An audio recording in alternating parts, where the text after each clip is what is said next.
What is good, everybody? Welcome back to another episode brought to you by the League FFB. Today, we're here for another episode of Let's Talk Dynasty, and more specifically, our Dynasty Trade Review Show. As always, the 10 trades that we're going to be talking about here in today's video were uploaded into our Discord. So if you are not a member of that Discord, it is free to join. Make sure you go join that after today's episode and go submit those Dynasty trades so you have a chance to have them reviewed on our next episode. But with all of that being said, it would not be an episode of Let's Talk Dynasty without my co-host. So let's get MFGDs into the building and let's start talking about some Dynasty trades.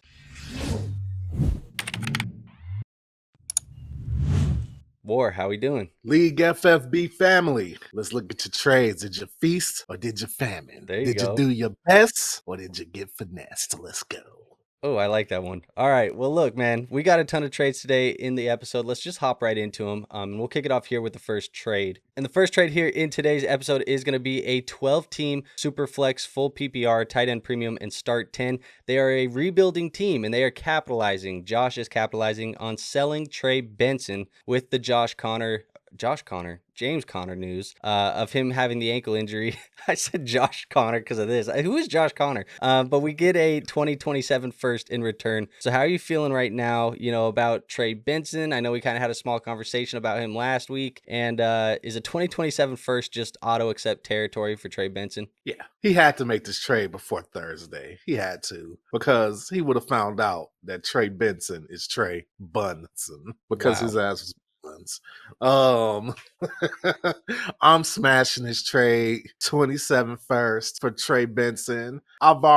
We had a small conversation about him last week about and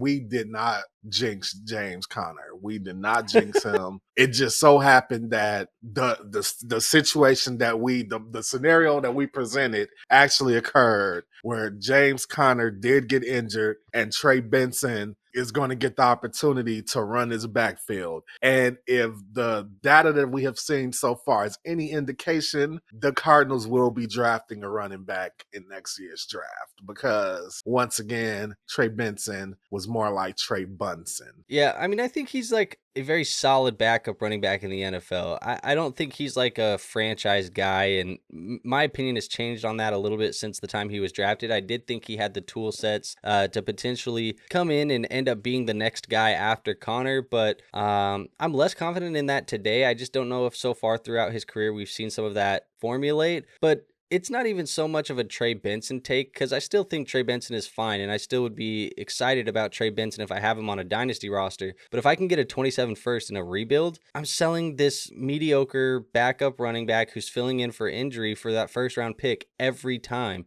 in that rebuild because it gets the points off of my roster, and now I get to pick a player, like Cam Coleman sitting there where I get a better player in the future potentially in the first round. And like I said, you don't get points on the roster. So this just makes total sense to me. There's so many other things you could have bought with a 27 first besides Trey Benson. Yeah, you think so? Yeah.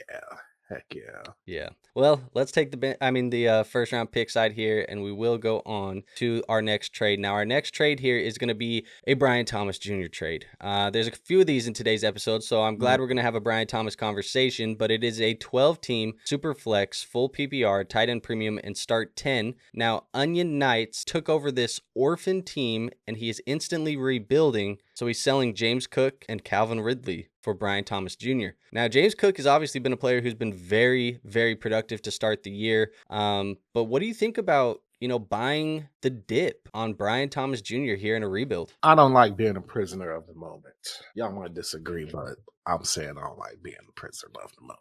I'm going to take the BTJ side. I'm still going to believe in BTJ. I'm still going to believe that, a stud wide receiver is more valuable than a stud running back. But let's not get it twisted. Cook is indeed a stud running back at this point. He has taken another step in his level of superstardom. Calvin Ridley just looks decrepit so far. I mean, I thought we believed that we could at least get some solid production based on usage from Calvin Ridley, and he still has the usage. Let's not get it twisted. The usage is still there. It's just that he's not doing anything with the usage. He's taken the offense is bad. Yeah, he's in Chinese low grade Chinese buffet territory right now, where you're just going and just eating a bunch of shitty food because it's cheap. So that's what's going on with with Ridley. Cook though is a stud. I think this trade is probably fair. But if BTJ regains his form, then it's clearly on the BTJ side for me.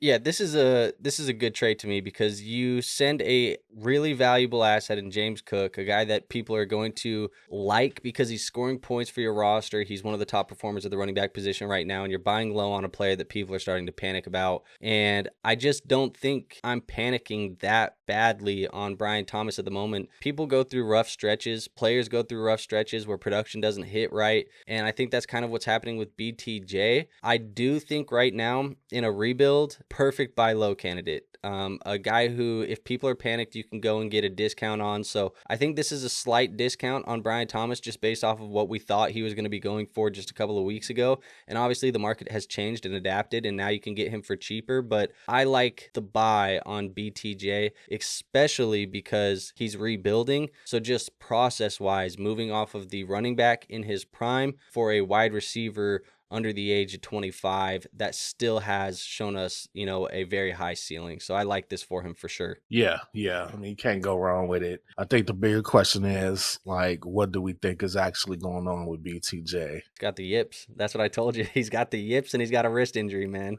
I mean, which one is the bigger issue, right?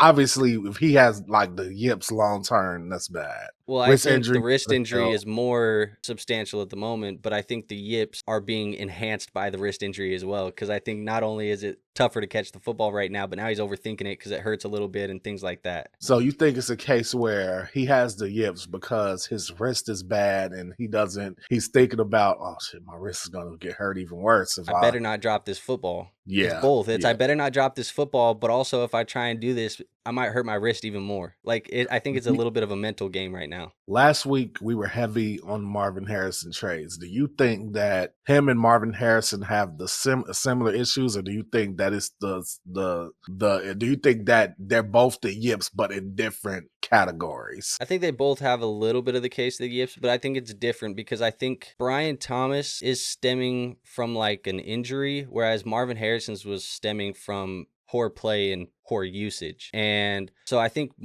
I think Brian Thomas's is more likely to be fixable quicker than a guy like Marv's is, because his is just get healthy. Once you get healthy, I feel like half of your issues are gone. But I feel like with Marvin, it's like, I need you to get your OC fired, bro. I need you to go get somebody else in here to give you some better play calls so we can lay some shit up over the middle of the field. Like, those are some of the issues I think with Marvin, because even though he caught that touchdown and he had a good fourth quarter and stuff like that, I didn't see a change in the usage. All that really happened was that the Cardinals were playing from behind and they had to start increasing the tempo and pushing the football downfield. So it wasn't really the way he changed. It was just the tempo and the pace that they played at that really kind of changed in that fourth quarter. And it's just, we'll see with these guys, but I'm not worried about Brian Thomas significantly to like be completely fading him, and I'm not completely fading Marvin. I have changed my opinion on Marvin on what he can actually be as like a ceiling play in Dynasty, but I think both of these guys are still fine. I would still be buying these guys if there's discounted prices. All right. There you go. All right, let's move on to the next trade. The next trade is a 12-team, 1 quarterback, half PPR, tight end premium, and start 9. Another rebuilding roster. It's crazy because it feels like the first, couple of trades that we've had here, everybody's starting to rebuild. At this point in time, people are starting to rebuild, and I don't know if we need to do that unless you're a previous rebuilder. But Lewis Carr is going to be trading away Amon-Ra St. Brown and Jalen Waddle in a rebuild for Jamar Chase. So he gets Jamar Chase there. War, what do you think about buying low? I mean, we just talked about buying low on Brian Thomas. Can you buy low on Jamar Chase right now? Yeah, you can. Like I said, I think I said in our last video, I bought Joe Burrow while he was injured before. So honestly, if you're a team that's not going to win anyway this season and you could get Joe Burrow on a discount while he's unhealthy, do it. Wait till next year. I mean, you're not going to do shit this year anyway, so you might as well accelerate that's what I did in one of me and Andrew's leagues. I accelerated my rebuild by trading for Joe Burrow while he was injured. And so, I mean, he's injured again now, but now my team is more better to withstand him being injured than they were before. But I would do it. Even though on the surface, looking at this trade, this does not look like a rebuilding trade. It doesn't. It look feels like a contending trade because you were saying Amon-Ra and Jalen Waddle anyways. Like, you already had contending pieces, but Yeah, it's like trading youngish pieces for youngish pieces. So, I mean, Yeah, and you have 2 top 5 probably fantasy wide receivers sitting right here when both of these guys have everybody healthy. So, I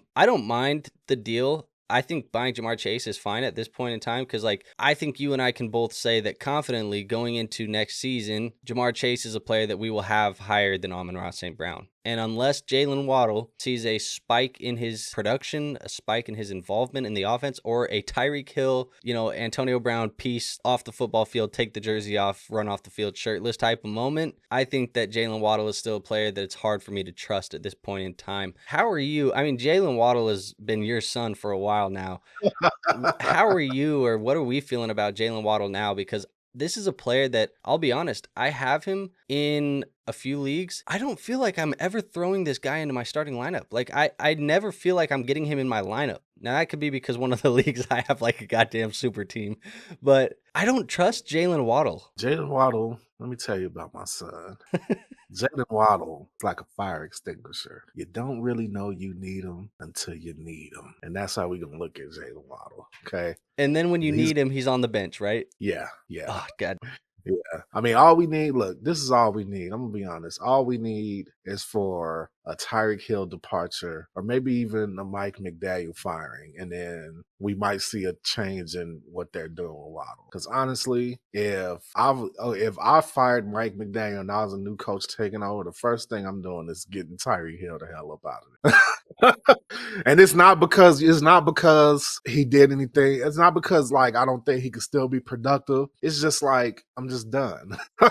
I'm just done. I'm done with the antics, done with all that shit. Our team's not going to the playoffs this year. Let's take advantage of this wide receiver's youth while he still has it. Let's do something with it because, turn around now, Waddle's going to be like 27, or something like that. And while that's still in the prime, it's still like we would have liked you had already broken out 3 years by now. Which his first couple years, it seems like that was gonna happen. And then you had last year, then you had so far this year. I mean, this year's not a lost cause. Yeah, it's just that we feel like that team itself is a lost cause. So I expect 100%. I seen Josina Anderson. She was on, and everybody on fucking X hates her because she'll say some vague sentence and then she'll be like, well, what? She tweeted something like the coaching carousel is already beginning to churn or some shit like that. And then like somebody said, oh my God, I fucking hate this lady. Like in the comment, because she doesn't tell you anything. She like gives teases all the time. But I messed with her because she liked one of my comments before. So So I think the coach of care. I think Mike McDaniel's getting fired after this week. Let me just cut to the chase. So we're gonna see what's gonna happen to these pieces on the Dolphins. Like I was telling our friend Malik, I was telling him that I'm only trusting HN on this team so far. That's pretty much it. And yeah, makes sense. I don't have really anything else to add to that. It's just a tough team to trust, I think, in general. And Jalen Waddle is just, I know he's so talented, but it just feels like he's just not giving me what I want from him. Maybe I'm just sitting here disappointed in what I got in Jalen Waddle, but I'm definitely going to take the Ja'Marr Chase side here. I just think he's the best player in the deal. And even though I love Amon-Ra and I like Jalen Waddle, give me Chase. You can almost say that Jalen Waddle is a little bit of an underdog. He is a little bit of an underdog. Now, speaking of underdogs, thank you, War, for laying that up. Over on Underdog this week, we do have a Week 4 promo. It's a big week over here on Week 4, so if you do want to support the show, this is the best way to do it, and we would greatly appreciate it. But it is a no-sweat weekend on Underdog, so basically, if you don't win your Pick'em entry, they will just give you bonus funds to play again. So you have nothing to lose this weekend if you go play over on Underdog. On Sunday, you get a 50% boost, and then on Sunday night and Monday night, they're giving you Dak Prescott and Bo Nix gimme picks over there on Underdog, and that is the best way to support the show. Like I said, you're going to get your normal offer from us. New customers who play with $5, they get $50 in bonus funds, and you get all of this stuff if you sign up using code LEAGUEFFB. You don't have to be a new user to get some of those promos that we talked about here in Week 4, but new users who use this code get a whole bunch of extra bonus stuff, like we said, the bonus funds,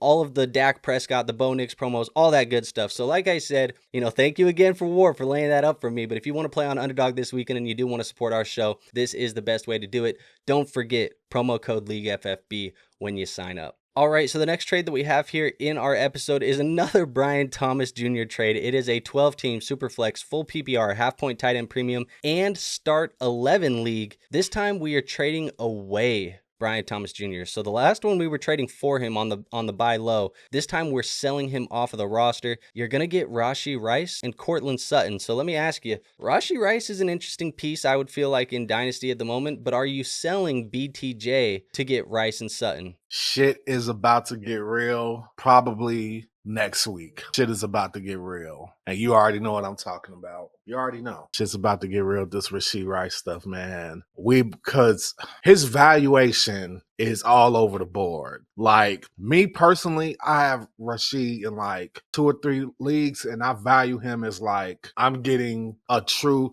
that Kansas City Chief offense looks morbid without Rashee Rice. And it's weird because last year they did kind of look morbid without Rashee Rice last year. Well, they've been without Worthy too, so that's a big part as well. As they've been without Xavier. Without Worthy, with Worthy, they're last year's Chiefs. They're decent enough. Without both of them, that offense is morbid. With Rashee, so just the data points that I'm taking over how they were last season, how they've been so far this season, Andrew, I just have a feeling that when Rashee Rice comes back, he's going to be a target. He's going to put up amazing numbers. I feel like he's going to put up amazing numbers. And I feel like Mahomes has to be sitting there like, I can't wait till fucking Rashee Rice gets back. Like, he has to be sitting there thinking that. Like, he has to. So when I take that to context and take it to context that Rashee Rice himself isn't like an old player. He's not. This trade,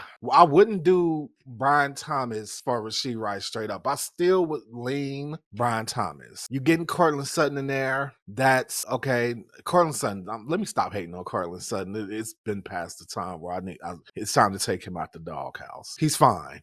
But I don't know, Andrew, man. I'm a big Rashee Rice guy, man, but I still believe in that BTJ ceiling, man. This is hard. It's putting 2 of my favorite players against each other.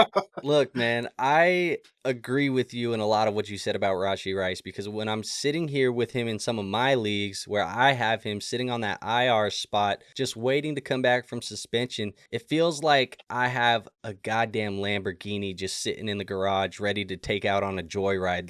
And sorry, that was not meant to be what Rashee Rice is doing. That was not meant to be that way. But I just realized, but I feel like I got that, ready to go. And hopefully Rashee Rice isn't doing that again. But it just feels like I got a guy who's going to be a top 12 wide receiver, a wide receiver 1 as soon as he gets into the lineup. And it's a guy that as soon as he's off of my, IR and off of the suspension list, I'm going to be able to plug him in as wide receiver 1 or at least wide receiver 2 on my team, and I'm going to get all of that production immediately as soon as he touches the football field.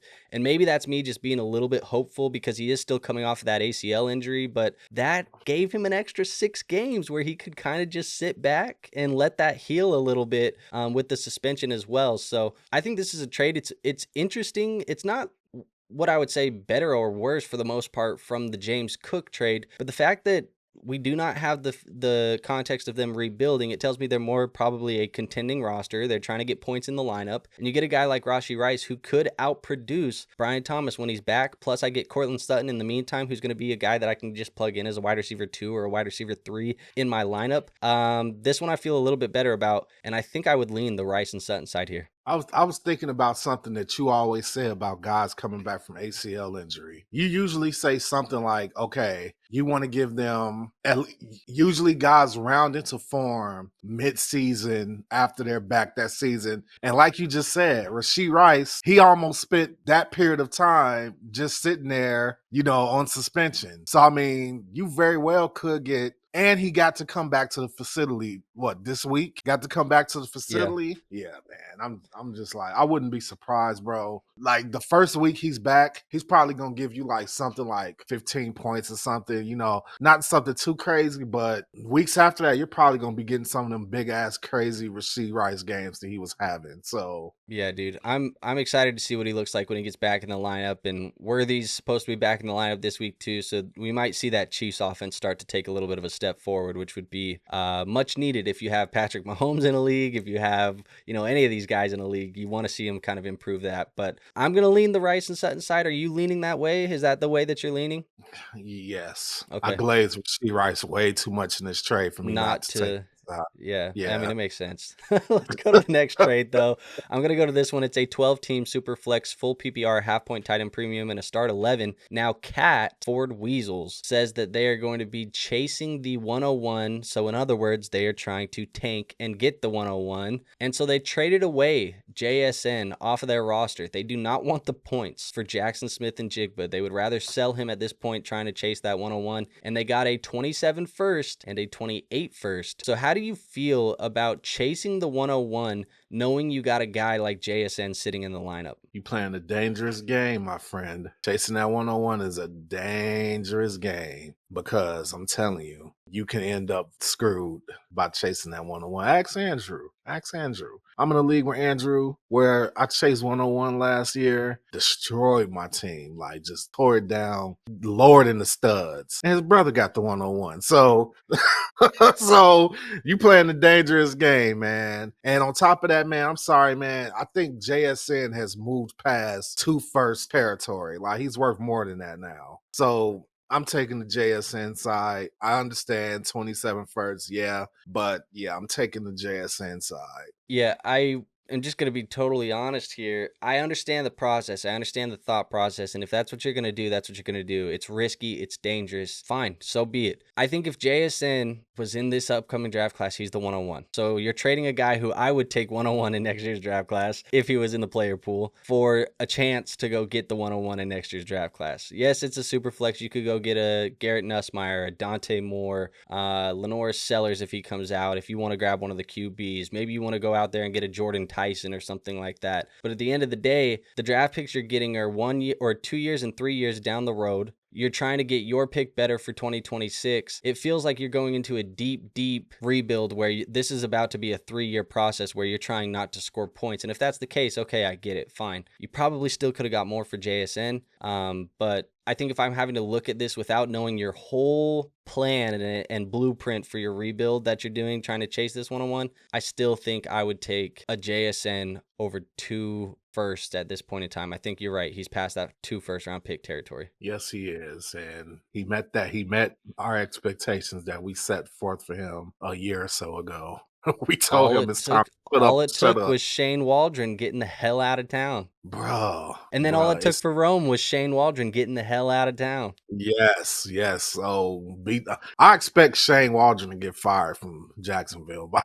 Well, now Shane Waldron is in there breathing on BTJ and Travis Hunter, so maybe he just needs to get the hell out of town. Yeah, the Cardinals better not hire Shane Waldron when they fire their OC. So. Oh yeah, they're like, we're done with Drew Petzing. Let's bring in Shane Waldron as offensive coordinator. Dude, wait, hold on, real quick, Andrew. Shane Waldron, who did he coach last? Who was he coach for? Was he coach for the Raiders last season? Oh no, I'm thinking about Luke Getsy. I'm thinking about Luke Getsy. Okay, I was finna say Trey Tucker season.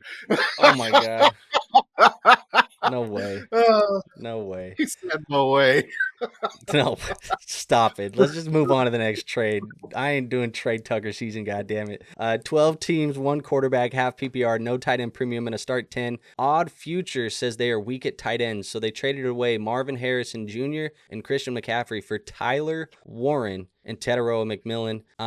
I thought this trade was interesting to talk about because even though he says he's weak at tight end war, it's half PPR and no tight end premium. So are you trading Marvin and CMC for Tyler Warren and Tet McMillan in a half PPR, no tight end premium? Yeah. You are? Yes, okay. I am, because I understand the context of the deal, but I think that Warren is such an integral part of that offense. Like, I think with Daniel Jones, he's proven to be the offense. Him and JT are the offense of that team. Crazy So that we're there already, by the way. I know. Just like I would look at Brock Bowers in a no tight end premium league, I would say, okay, the amount of usage kind of makes up for what you're not getting in the tight end premium. So I mean, that context sucks though.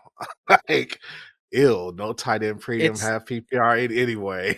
And it's a 1 QB, but it's like that's such an ancient setup. And it's the most least valuable format for you to have a tight end on the roster. Like in this format, I'm more so just playing like I'll plug Brenton Strange into my damn lineup every week. I'll plug in Hunter Henry into my lineup every week and just get what I get from the tight end position. I don't need anything special. But I'm gonna ask you because I'm sitting here looking at it. Marvin Harrison and Tedoroa McMillan. Which one do you want to pick today moving forward? You want Ted over Marv? Yeah, I kind of like that. I believe the superstar at this point. I think the superstar ceiling is higher for Ted than it is for Marv. Yeah. I wouldn't disagree for the most part. I think I would probably take Tedoroa over Marv as well. And I think I would, and I want to pick the side of the younger rookie tight end that's already proving that he's Yeah, I mean, if I'm a contending roster, like there's not much better than CMC at the moment, but I get the risk of holding the older running back. Yeah, no, let's say I have a roster where I have 3 tight ends. Let's say my other tight ends are TJ Hawkinson, even though I'm not gonna poo-poo TJ Hawkinson. And it has been great. Yeah. And not Brenton Strange, that's too low. Just say another decent tight end, and like Warren was my third one, and I'm a contender and I need something, and somebody's willing to trade me CMC for Warren, then I would put Goddard on that. Like Goddard. Yeah. Like if it's to win a championship, I would trade Warren. But if your team is like either rebuilding or you're uncertain if they could contend, I'm trading CMC to get Warren. That makes sense. Yeah, I'm trying to pull up in the Discord. I'm trying to find it. I can't find it, but I wanted to know like if he put like who his other tight ends were just to see. Here it is. Currently 2-0. He's weak at tight end. Says he has Kenneth Walker on his bench, so now Kenneth Walker is going to be the starter over CMC, and that's all the context that we got. So, yeah, I mean, I think you could go either way. I think Marvin Tet are close. I think in a contending window, you probably prefer CMC to Tyler Warren. In a rebuild, maybe you prefer Tyler Warren. I mean, you probably do prefer Tyler Warren, but it's tough for me because the format just is it just devalues the hell out of the tight end position in this type of format. I don't know if I could say this, so cut this out if you like it. If I see that you're the commissioner of a league and is 1 QB have PPR no tight end premium, I'm going to think you're at least 45 years old. He said you're playing an old man's game, buddy. It is. That's such an ancient that's like, and I'm old my damn self. That's like the settings for when I first started playing fantasy football on NFL.com, and my 2 starting wide receivers were Terrell Owens and Randy Moss. God damn it! I ain't 45, but yeah, I just been playing this shit for a long time. Oh well. Well, it helps when you have Andrew Mott from the League FFB as the commissioner in a lot of your leagues. So that's true. There you go. But let's go to this trade: a 12-team super flex, half PPR, tight end premium, and a start 10. They are contending. So Damon is the contending roster. He buys Jerry Jeudy and Caleb Johnson. He sells Tory Horton, a 27 second and a 28 third round pick. So how do you feel about buying Jerry Jeudy and Caleb Johnson for that capital and Tory Horton in a contending window? Shit. I'm sorry, man. First of all, I told you guys about fucking Caleb Johnson. I told you guys about Caleb Johnson, man. Like, I remember specifically saying I did not want the Bears to draft this dude. Now you seeing why. This running back class, oh my God. Like, can anybody grab the bulls by the fucking horns? Can any of these running backs do it? Hampton looks like he's about to. It looks like Hampton's about to. It took an injury. It took an injury for that. Like, and even Hampton, okay, tell me if you're seeing the same thing with your eyes that I'm seeing. after that first game, Hampton didn't set the world on fire, but the way he ran, it was kind of like, okay, you could see that, he has some stud running back qualities. I'm still waiting to see that version of Hampton. He put up good production last week, but he wasn't like putting the production up the way that I expected him to be able to do it. And all the other running backs in this year's draft class, they've just been ass, man. I think Genty's gonna probably do good this week, though. We'll see. I still have Jeudy as like a top 13 running back in my rankings, I think, going into the week, but the matchup's pretty solid for him. And yeah, we'll see what happens with Henderson too, with Stevenson fumbling and stuff going forward. But I think which rookie running back are you the most disappointed in right now and have the least hope for like season long, career long? I know it's early, but I mean, I think the answer for that is different for both questions. So I think the guy I'm the most disappointed in is probably Trevion Henderson. Yes, it's mine. I kind of said earlier, and remember, people were pushing back in the comments at me earlier in the summer when I was telling people Ashton Genty's probably going to start a little slow. I said that on numerous occasions. Do you remember that? And people in the comments were like, "You're a fucking idiot. He's not starting slow. He's a generational running back." And blah blah. Rookie running backs sometimes start slow, bro. This was very easily something that we could have seen, especially with how poor and bad that Raiders offensive line looked in the offseason. But Henderson is a player that I'm more disappointed in because the competition ahead of him is Ramondre Stevenson. And I think the more disappointing part is like, even if Ramondre Stevenson was getting early down work and that was supposed to grow over the course of the year, Henderson should have been dominating this receiving work, and he should have been so explosive with the receiving work in his first, early days that it was like impossible to keep him off the football field. I had more hope for Henderson anyways, going into that situation. So I guess I'm a little bit more disappointed in him. Who am I the most worried about career-wise, you said, going into it? That was the other part of the question, right? Yeah. It's probably Caleb Johnson, but he wasn't drafted like super highly. So if I have to squeeze up a little bit further, I'd say Harvey. RJ Harvey would be the other guy that I would be more nervous about career-wise. And I still think he can be involved, but god damn it, dude. J.K. Dobbins just looks good on the football field. I mean, I got called a dumbass when I said that he was going to be involved. But even I didn't think he was going to be involved to this capacity. Yeah. I don't know. Well, in the offseason, if you say anything that somebody disagrees with, you're a dumbass and you don't know what you're talking about. And then it's funny how like season comes around and even, look, I'm not saying this like we say everything right. We say plenty of shit wrong.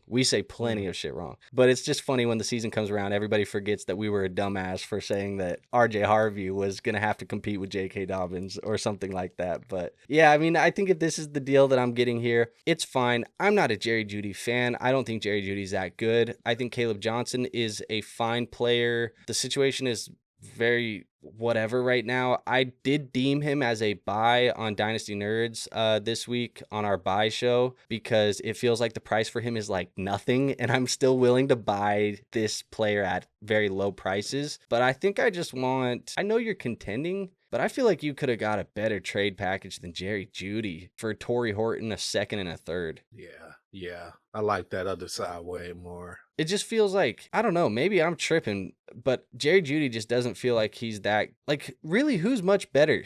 This is going to piss people off. I'm sorry, I'm about to do it. Who is much better? Jerry Jeudy or Cedric Tillman? I feel like Cedric Tillman is performing just as well as Jerry Jeudy is in that offense. And you can probably get Cedric Tillman for half the price of Jerry Jeudy. Yeah. Honestly, I didn't understand the buy-in for Jerry Jeudy. We put Jerry Jeudy and I don't know, like, where did this come from? I don't know. It was like, first of all, did you look at who's throwing the ball? Then it's like, okay, you looked at who's throwing the ball. So now you're just saying I'm sorry, people. Jerry Jeudy is not quarterback proof. Here's the thing. Jerry Jeudy will give you a few spike weeks a year to give the people who believed in him when he was drafted as a rookie to the Broncos hope. And those same people keep spinning the same narrative about Jerry Jeudy. And they've been doing it for half a decade. That's just what happens with Jerry Jeudy. Just give me fucking Khalil Shakir. It's I'll just take as consistent 10-point games over fucking one spike week where he's maybe on your bench for the spike week that he does it that year. yeah. Yeah, I hear you. It is what it is. It's not a bad trade as far as value goes, but I don't like Jerry Jeudy. 12 team, one quarterback, full PPR, start 8. The 2026 pick is projected to be a mid-round pick. So you trade away Quinshon Judkins, speaking of rookie running backs, and Dallas Goedert, but you get Terry McLaurin, Cam Scattaboo, Alec Iamaner, and that mid-2026 first-round pick. Which side of this deal are you taking, given the fact that this is the context? Andrew, why you ask me that? Come on, Andrew. You know damn well. You know damn well what side won this trade. I like Judkins as much as the next guy. I think Judkins could be, a stud. But come on, man, that's a lot to give up. First and foremost, you got Amon-Ra. I still don't know if I say his name right. Amon-Ra. Io Manor. Io Manor. There you Okay. go. Like Io DeSumo. Io Manor. Okay. Like, let's not act like he hasn't been a pretty good looking rookie prospect so far, because he has. He has. I didn't expect anything of him. He's looked pretty damn good so far. I can make the argument. I made the argument in the offseason, like they have 3 rookie wide receivers in the building, and then it's like Calvin Ridley and Tyler Lockett. So like just take any of those rookie wide receivers and one of them's going to pop. But I was with you. I don't know who's going to be. Like, is it going to be Restrepo, who played with Cam Ward in college? Is it going to be Shamir DK? Is it going to be Iomanor? But it looks like Iomanor's the guy. Yeah. And I mean, I feel like if you were doing all this for Judkins, I feel like you could have probably, honestly, like if you wanted to do it on the high side, you probably could have got Judkins for McLaurin in the first. Probably could have did that. Yeah, it feels like you're overpaying a tiny bit. You did what I used to do, like where you just, I still do it sometimes, but shit, I did it from Elite Neighbors. It was worth it, damn it. You like just take a bunch of shit on your roster that you probably feel like you have access of, like, okay, I don't need this guy that much. I don't need this guy. And you threw all of them over there just to get a player you really, really, really want. And that's not how you want to operate. And plus, especially for a running back. Like, this is a lot that, let me just not mince words. This is a lot to give away for a running back. Yeah, it is. Would you have given, what about McLaurin and Scattaboo? Like, are those two equal to Judkins, or is that not enough? It feels depending light. on the construction of your roster, then I would say it's not enough. What do you think of Scattaboo? Do you think Scattaboo is going to be the guy to take over this? And he looked pretty good in that one game without Tracy. He has not occupied space in my mind at this moment in time. I think the Scatta Bros are about to be upset with you, because there's a group of guys that are the Scatta Bros in the fantasy community, and they fuck with Cam Scattaboo, bro.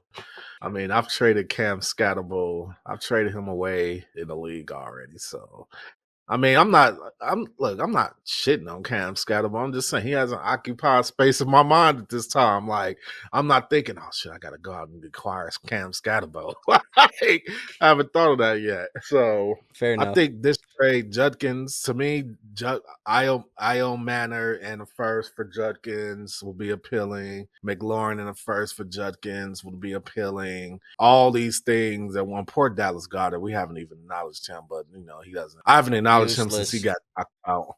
Since he got knocked out, I have never acknowledged him. If you're ever starting Dallas Goedert consistently, you're pretty lost at the tight end position. It just is what it is. Also, this doesn't say tight end premium, so I'm assuming he doesn't really matter at all. So yeah, I mean, I think looking at this, it's a lot of value. I think if you're trying to, get some depth, sure. It's a start 8. So your starting lineups are kind of shallow. I think part of that has to do with it being one QB and not a super flex. So you lose one of those starting spots anyways by default. Judkins is the best player in the deal, but I think the value is on the left side of the screen where you're getting McLaurin, Scattaboo, Iomanor. But I'll be honest, I don't know if I'm like super comfortable throwing any of those guys into my lineup yet, outside of Terry McLaurin, obviously. Like McLaurin, you plug him into your lineup, but he's still like a spike week guy for the most part in this offense. I'm with you. I'm not like super confident throwing Scattaboo in the lineup, and I'm definitely not like very confident throwing Iomanor in the lineup either, but a mid-26 first and all of these assets, you probably win value-wise on the way out. Man, honestly, he acquired Scatterbo, Io Manor, and the first. I hate trades where it's not indicative of if they're rebuilding or contending. Because it's like, okay, Scatterbo, Io Manor, and the first. Okay, good. Those are good pieces to trade if you're trying to, build your war chest. I would have asked for something different than McLaurin if that was the case. And if that's not the case, then I would have asked for a more established piece instead of Scatterbo and Io Manor to go along with McLaurin. Like, that's just where I'm at. McLaurin does feel like the piece in the deal where I'm like, I just don't want you on my team anymore. Yeah. Is that where we're at with Terry McLaurin? We're just like, I don't want you anymore. It's the Woody Toy Story meme where you're like, I'm done playing with you. Like, I don't want to play with you anymore. I feel like we're in a sea change. This is a sea change season in the league where a lot of the guys who are like very important to our rosters are starting to kind of just go to where starting to fade out and be replaced by younger guys that like are starting to establish themselves. So and Terry is definitely on the wrong side of that. He's definitely not a guy like, okay, let me continue to go for. And it's funny because he's never quite reached the exact heights that we thought he could reach. Last season, he was probably his best, his go at it. It was the peak. But man, how sad. Like all those years of having a shitty quarterback. And now we're here already. We only got one good season out of Terry. And now he's starting to have like the injury. So yeah. Unfortunate. But all right, let's go to the next trade here. The next trade is a 10-team super flex, full PPR, no tight end premium, and a start 10. They are rebuilding. So they traded away. I'm just making sure that it's got to be the way that they submitted this. They have to be BH, right? Yes. Because he says he's rebuilding, and why would you be rebuilding and buying Tyreek, Keenan Allen, Travis Kelce? So I'm gonna assume you're rebuilding, and the guy submitting it is BHAV. So he trades away Tyreek Hill, Keenan Allen, Travis Kelce, and a 27th third, and he gets Jerry Jeudy, a 27th first and a 27th third. I will just preface, if you are submitting this as the rebuilding roster and your name is Toffee Broncos, you done fucked up, homie. Like, that's just what that is. But you done goofed. I don't know if you understand what the word rebuilding and contending means, but it's opposite of what you're thinking at the moment. The other guy, let's just operate as if it's him. So are you selling all of those assets for that 27 first and Jerry Jeudy? Because you can basically just cross the 27 thirds out. It's the third no matter what. But yeah, I mean, all those players for one first and Jeudy? This is an ugly trade. It's gross. I mean, let's see, 3 dudes that are about to retire for a first and Jerry Jeudy. Because we could kind of say that, right? We think all three of those guys are probably about to retire. Yeah, this is one of those ones where I feel like you wanted the easy route. And I say that of like, here's my big trade package of all of my old guys. Who wants them? That's the easy route, but that always gets you the discounted bundled rate. We talked about this before where I'm bundling my Amazon with my, whatever, like, and now they're giving me a discounted price. You just bundled your contending pieces for a single 2027 first and Jerry Jeudy. In a rebuild, I don't even want Jerry Jeudy really on my roster. I don't want Jerry Jeudy on a contending roster. I don't want Jerry Jeudy on any roster, but I'll let you have Jerry Jeudy if you like him. 27 first though, for all of those players, I feel like if you go sell them individually, hey, somebody come buy Tyreek and this third round pick, can you get a late first? Maybe. Could somebody, if you're like, all right, that's not working, let me get Tyreek and Travis Kelce for a first and a second, or a first and a third. Like, could that get you the same thing? And then you can go sell Keenan Allen by himself and probably get more than a Jerry Jeudy at this point in time. Maybe not. I don't know. But you see what I'm saying here? Let me try to play devil's advocate, even though I agree with every single thing you just said. How'd you feel about this trade if the context was that 27 first is from a team, which I don't think that would be the case though, but let's just play it anyway. Let's say, would it be better if you knew that 27 first was early? Yeah. I mean, if it was early, you start having better conversations because now we're talking about, do you get the shot at Jeremiah? Do you get the shot at Ryan Williams? Potentially. Yeah. I mean, that's all I got for you. Other than that, the trade's done.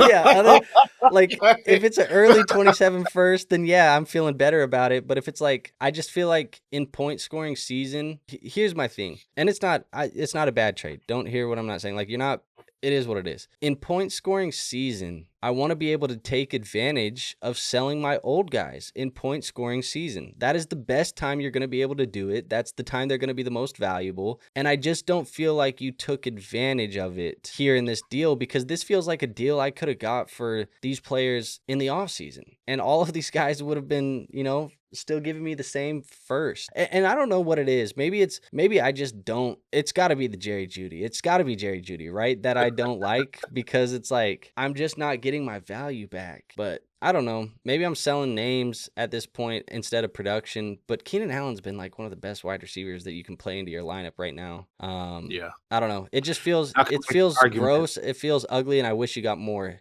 If Jerry Jeudy was a second round pick instead, I'm feeling better. Yeah, me too.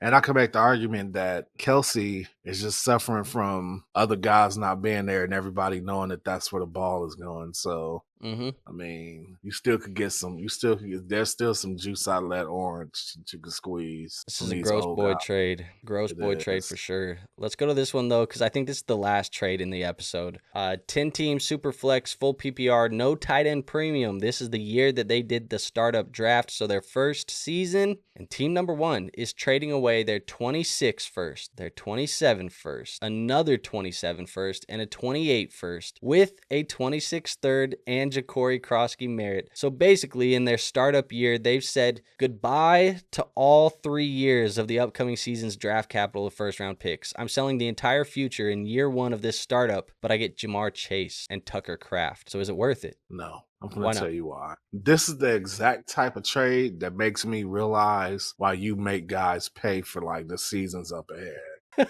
Yeah, it is. If you're trading all this shit, you better be paying me your buy-ins all the way to 2028, dude. Because we already know that Ja'Marr Chase very well might have a down season this season. Because I don't think he's figured out.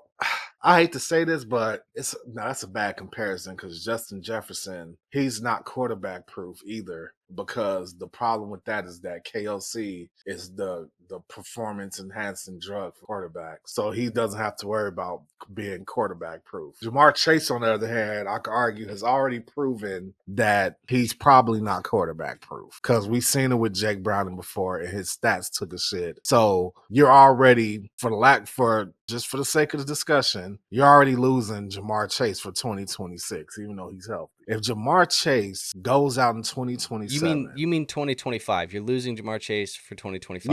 Yeah, I'm tripping. Yeah. If he goes out next season and God forbid gets a season-ending injury, you're gonna want to quit. Because you did traded all your picks. You traded all. Now, don't get me wrong.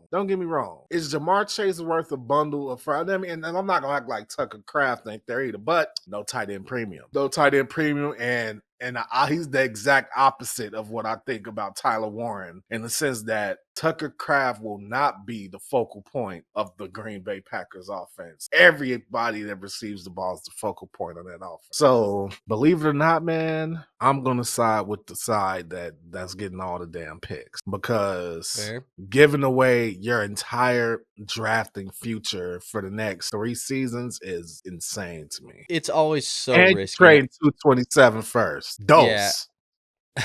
Yeah. I always see, which tells me that you traded back in the startup. You made another deal where you traded somebody for a first round pick in the startup. But this always makes me so nervous, and it always makes me sick to my stomach when I see people trade, away a quarter of a decade's first round picks in one deal to go grab a player. And I think the value's fine. I would absolutely say, like, if I'm selling Ja'Marr Chase, this is what I want from you, because anything else feels less than. But it's just so risky, and maybe it's because I'm a little bit more risk averse in the way that I play fantasy, but I just don't know, man. It's so tough to do. And I went back to go find, like, even if there was additional context that I couldn't fit on the screen. And really all he says is, this is the first year of the league. I'm trying to go out swinging. I received Ja'Marr and Tucker Kraft, but I have Hawkinson at tight end, and the rest of my roster is stacked. So he's getting Kraft, but he has Hawkinson already. And it feels like if you have Hawkinson, why do you need Kraft in a non-tight end premium? I understand that, like, Kraft is outperforming Hawkinson right now, but it's a non-tight end premium. I only need to start one of these tight ends anyways, and Hawkinson's fine to play. I would be interested to know what the rest of the roster being stacked means, because is it stacked with like veteran talent? Is it stacked with young studs? Is it stacked with something? Because if it's veteran talent where, you know, you're like, I got a 30-year-old Dak and I got somebody else, an XYZ and a Christian McCaffrey and a Derrick Henry, and I'm just scoring a shit ton of points because I have all of these guys like Henry and McCaffrey and Dak. By 2027, 2028, that team's going to be aged the fuck out, and you're going to be like, where's my first round draft picks? I would be nervous because I don't know if it was a Freudian slip that the poster has. I don't know if it was a Freudian slip, but if I was the commissioner, I would be very, very nervous. Where he said, I want to go out swinging. Yeah, because like that's kind of like, let me trade all this shit because this is the last season I'm gonna be here type of language. I'm gonna go out swinging. Yeah, I read that, and I read that too, and I was like, first year, but I want to go out swinging. That sounds weird. To like, that's just weird. Maybe he's saying I want to come out swinging, like, yeah, but go out swinging is different, buddy. Like that feels different. But I think we're reading too deep into the tea leaves. It is, but the context of this trade does change if he meant go out swinging, because then I could see why he traded a quarter of a decade of first to get Jamar Chase. Well, if that's the case, the commissioner better have collected these buy-ins, homie, because they ain't refundable. But anyways, I think value-wise, I do like, I'm talking all this shit and I'm saying everything I'm saying, but I still like the Jamar Chase and the Tucker Kraft side. I just think it's so risky, and I think it's so scary, and I think Kraft, if that's the player that you were getting when you have Hawkinson, I would have liked a different player as well. Like, but 4 firsts for Chase and Kraft feels fine. But I hope you're not going out swinging. I hope you're coming out swinging here, buddy. All right, man. Well, that's it. Let's go to this, let's go to this outro, because, that was 10 trades submitted in the Discord, man. Like I said at the beginning of the episode, if you guys have never submitted trades into our Discord, it's very easy to do. It's free to join. There's a link down in the description, and you literally just join the Discord, accept the rules. If you don't accept the rules, it will not unlock the rest of the Discord. So make sure you accept the rules. But then you can go into the Trade Review Show channel and submit those screenshots with some context. We do this every week, so make sure you guys are subscribed to the channel as well. That way you don't miss any future episodes. And if you guys do want to support our channel, other than using our code over on Underdog, because if you use the code on Underdog, that's the best way to support the channel. But the best free way to support our channel is by always hitting that like button. And YouTube has dropped this new feature down below. It's called Hype. You can click it up to 3 times down below. So if you just click the Hype button, if you like the video, it'll hype our video, and it does help smaller creators. So if you want to do that for us and hit the like button, we'd be greatly appreciated. I don't know what it's going to do. They say it helps small creators. I don't know if that just gives us more reach or whatever, but if you want to hype the video, I would greatly appreciate it. War, what do you got for the people before we get on out of here? I want you guys to follow me and subscribe. I always say follow me. I want you guys to subscribe to the Crimson Mask Show YouTube channel. That is the new channel where I'm actually going to be dropping content that's not just highlights and me actually talking my shit about the pro wrestling stuff. That's where you want to see me at, the Crimson Mask Show. And you could also add Crimson Mask Pro Wrestling for the highlight channel, but now we're really focused on pushing the Crimson Mask Show because that is where you'll actually get me talking my shit about this wrestling. Hell yeah. Go throw them, subscribe, and show us some love, and hit the hype, and do all the good shit. You guys know what to do. You guys are the best. We'll see you on the next episode. Until then, though, peace out.